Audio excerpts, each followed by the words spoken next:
ಇಡೀ ದೇಶವೇ ನಾಳೆ ಶ್ರೀರಾಮನ ಪ್ರಾಣ ಪ್ರತಿಷ್ಠೆಗಾಗಿ ಕಾತರದಿಂದ ಕಾಯ್ತಾ ಇದೆ. ಹೀಗೆ ರಾಜ್ಯದಲ್ಲಿರ್ಬೋದು, ಅದೇ ರೀತಿ ದೇಶದಲ್ಲಿರ್ಬೋದು, ಶ್ರೀರಾಮನ ಮಂದಿರದಲ್ಲಿ ಉತ್ಸವಗಳು ಯಾವ ರೀತಿ ಇದೆ, ರಾಮ ಪ್ರತಿಷ್ಠೆಯ ಸಂದರ್ಭದಲ್ಲಿ ಆಯಾ ದೇವಾಲಯಗಳಲ್ಲಿ ಯಾವ ರೀತಿ ಪೂಜೆ ಪುನಸ್ಕಾರಗಳು ನಡೀತಾ ಇದೆ, ಅದಕ್ಕೆ ತಕ್ಕಂತೆ ಸಿದ್ಧತೆಗಳು ಸಹ ಯಾವ ರೀತಿ ಇದೆ ಎನ್ನುವಂಥ ಬಗ್ಗೆ ತೋರಿಸೋದಾದರೆ, ನಾವೀಗ ದಕ್ಷಿಣ ಕಾಶಿ ಎಂದೇ ಪ್ರಸಿದ್ಧಿ ಪಡೆದಿರತಕ್ಕಂಥ ಗೋಕರ್ಣದ ಶ್ರೀರಾಮನ ಮಂದಿರದಲ್ಲಿದ್ದೇವೆ. ಅದರ ಜೊತೆಗೆ ಶ್ರೀರಾಮ ತೀರ್ಥದ ಬುಡದಲ್ಲಿದ್ದೇವೆ. ಇಲ್ಲಿ ಯಾವ ರೀತಿ ಸಿದ್ಧತೆ ಮಾಡಿಕೊಳ್ಳಲಾಗ್ತಾ ಇದೆ ಎನ್ನುವಂಥ ಬಗ್ಗೆ ನಾವು ನಿಮಗೆ ಇಲ್ಲಿ ತೋರಿಸ್ತೀವಿ. ನಾವೀಗ ನಿಮಗೆ ತೋರಿಸ್ತಿರುವಂಥ ಒಂದು ದೃಶ್ಯ ಇದು ಶ್ರೀರಾಮ ತೀರ್ಥ. ಈ ರಾಮ ತೀರ್ಥದ ಒಂದು ದೃಶ್ಯವನ್ನು ನಾವು ನಿಮಗಿಲ್ಲಿ ತೋರಿಸ್ತಾ ಇದ್ದೀವಿ. 365 ದಿನಗಳು ಕೂಡ ಶ್ರೀರಾಮನ ತೀರ್ಥ ಇಲ್ಲಿ ಬೀಳ್ತಾ ಇರುತ್ತೆ. ಈ ರಾಮ ತೀರ್ಥ ಇಲ್ಲಿ ಯಾವ ರೀತಿ ಶೃಂಗಾರವನ್ನು ಮಾಡಲಾಗಿದೆ ಎನ್ನುವಂಥ ಬಗ್ಗೆ ನಾವು ನಿಮಗಿಲ್ಲಿ ತೋರಿಸ್ತಾ ಇರುವಂಥ ಒಂದು ದೃಶ್ಯಾವಳಿಗಳು. ಅದೇ ರೀತಿ ಭಕ್ತರು ಸಹ ಶ್ರೀರಾಮನ ಮಂದಿರಕ್ಕೆ ಬರ್ತಾ ಇರುವಂಥ ಒಂದು ದೃಶ್ಯವನ್ನು ಸಹ ನಾವು ನಿಮಗಿಲ್ಲಿ ತೋರಿಸ್ತಾ ಇದ್ದೀವಿ. ಇದು ರಾಮತೀರ್ಥ ಆದರೆ ಮೇಲ್ಗಡೆ ರಾಮ ಮಂದಿರ ಇದೆ.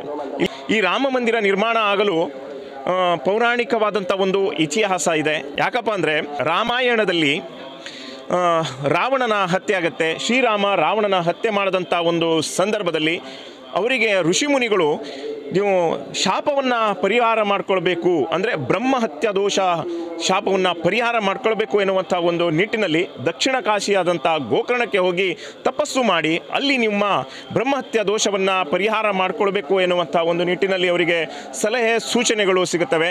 ಆ ಹಿನ್ನೆಲೆಯಲ್ಲಿ ಶ್ರೀರಾಮ ದಕ್ಷಿಣ ಕಾಶಿ ಎಂದೇ ಪ್ರಸಿದ್ಧಿ ಪಡೆದಿರತಕ್ಕಂಥ ಗೋಕರ್ಣಕ್ಕೆ ಆಗಮಿಸ್ತಾನೆ. ಇದೇ ಜಾಗದಲ್ಲಿ ಕುಂತು ತಪಸ್ಸನ್ನು ಮಾಡ್ತಾನೆ. ಇಲ್ಲಿರುವಂಥ ಹಿರಿಯ ವೈದಿಕರಾಗಿರ್ಬೋದು, ಹಿರಿಯ ಋಷಿಮುನಿಗಳ ಒಂದು ಮಾರ್ಗದರ್ಶನದಲ್ಲಿ ಬಂದು ಇಲ್ಲಿ ತಪಸ್ಸನ್ನು ಮಾಡ್ತಾನೆ. ಅಂದಿನಿಂದ ಇಲ್ಲಿ ರಾಮ ಮಂದಿರವನ್ನು ಇಲ್ಲಿ ನಿರ್ಮಾಣ ಮಾಡಲಾಗಿದೆ ಎನ್ನುವಂಥದ್ದು ಒಂದು ಪೌರಾಣಿಕವಾದಂಥ ಒಂದು ಇತಿಹಾಸ. ಗೋಕರ್ಣಕ್ಕೂ ಮತ್ತು ಶ್ರೀರಾಮನಿಗೂ ಇರುವಂಥ ಒಂದು ಸಂಬಂಧವನ್ನು ಇಲ್ಲಿ ತೋರಿಸ್ತಿದೆ.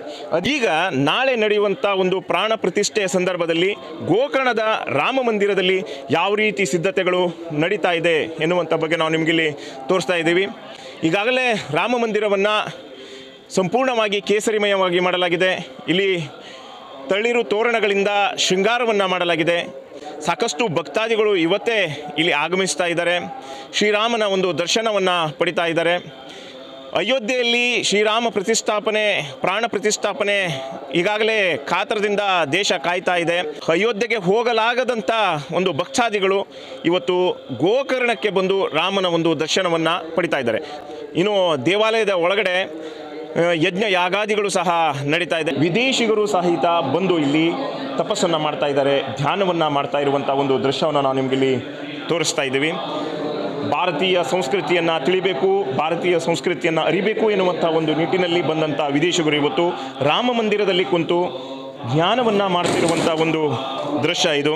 ಋಗ್ವೇದ ಸಂಹಿತಾ ಹವನ ಅಂದರೆ 7 ದಿನಗಳ ಕಾಲ ನಡೆಯುವಂಥ ಒಂದು ಯಜ್ಞ ಇದು.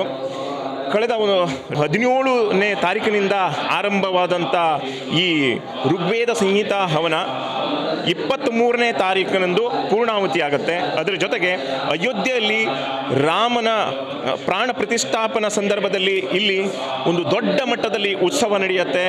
ಅದೇ ರೀತಿ ಇಡೀ ಜನರಿಗೆ ಅಂದರೆ ಭಕ್ತಾದಿಗಳಿಗೆ ಅನ್ನಪ್ರಸಾದವನ್ನು ಸಹ ಇಲ್ಲಿ ವಿತರಣೆ ಮಾಡಲಾಗುತ್ತೆ. ಅದಕ್ಕೆ ತಕ್ಕಂತೆ ಇಲ್ಲಿ ಶ್ರೀರಾಮನ ಮಂದಿರದಲ್ಲಿ ಎಲ್ಲ ರೀತಿಯಾದಂಥ ಒಂದು ವ್ಯವಸ್ಥೆಯನ್ನು ಮಾಡಿಕೊಳ್ಳಲಾಗಿದೆ, ಸಿದ್ಧತೆಯನ್ನು ಮಾಡಿಕೊಳ್ಳಲಾಗಿದೆ. ಜೊತೆಗೆ ನಾಳೆ ಅಯೋಧ್ಯೆಯಲ್ಲಿ ನಡೆದ ಪ್ರಾಣ ಪ್ರತಿಷ್ಠೆಯ ಸಂದರ್ಭದಲ್ಲಿ ಇಲ್ಲಿಯೂ ಕೂಡ ವಿವಿಧ ಧಾರ್ಮಿಕ ವಿಧಿವಿಧಾನಗಳು ಸಹ ಇಲ್ಲಿ ನಡೆಯಲಿದೆ. ಜೊತೆಗೆ ಈಗಾಗಲೇ ಒಂದು ಯಜ್ಞ ಯಾಗಾದಿ ನಡೀತಿರುವಂಥ ಒಂದು ದೃಶ್ಯವನ್ನು ಸಹ ನಾವು ನಿಮಗೆ ಇಲ್ಲಿ ತೋರಿಸ್ತಾ ಇದ್ದೀವಿ. ಅಂದರೆ 23ನೇ ತಾರೀಕು ಇದರ ಪೂರ್ಣಾಹುತಿ ಆಗುತ್ತೆ. ಒಟ್ಟಾರೆಯಾಗಿ ನಾವು ನಿಮಗೆ ಹೇಳುವಂಥದ್ದೇನಪ್ಪ ಅಂದರೆ, ದಕ್ಷಿಣ ಕಾಶಿ ಎಂದೇ ಪ್ರಸಿದ್ಧಿ ಪಡೆದಿರತಕ್ಕಂಥ ಗೋಕರ್ಣದ ರಾಮ ಮಂದಿರದಲ್ಲಿ ನಾಳೆ ನಡೆಯುವಂಥ ಅಯೋಧ್ಯೆಯಲ್ಲಿ ರಾಮ ಪ್ರಾಣ ಪ್ರತಿಷ್ಠೆಯ ಸಂದರ್ಭದಲ್ಲಿ ಇಲ್ಲಿಯೂ ಕೂಡ ಒಂದು ದೊಡ್ಡ ಮಟ್ಟದ ಒಂದು ಉತ್ಸವವನ್ನು, ಧಾರ್ಮಿಕ ವಿಧಿವಿಧಾನಗಳನ್ನು ಹಮ್ಮಿಕೊಳ್ಳಲಾಗುತ್ತೆ. ಅದಕ್ಕೆ ತಕ್ಕಂತೆ ಈಗಾಗಲೇ ಸಿದ್ಧತೆಗಳು ಮತ್ತು ಧಾರ್ಮಿಕ ವಿಧಿವಿಧಾನಗಳು ನಡೀತಾ ಇವೆ. ದರ್ಶನ್ ನಾಯ್ಕ್, ನ್ಯೂಸ್ 18, ಗೋಕರ್ಣ.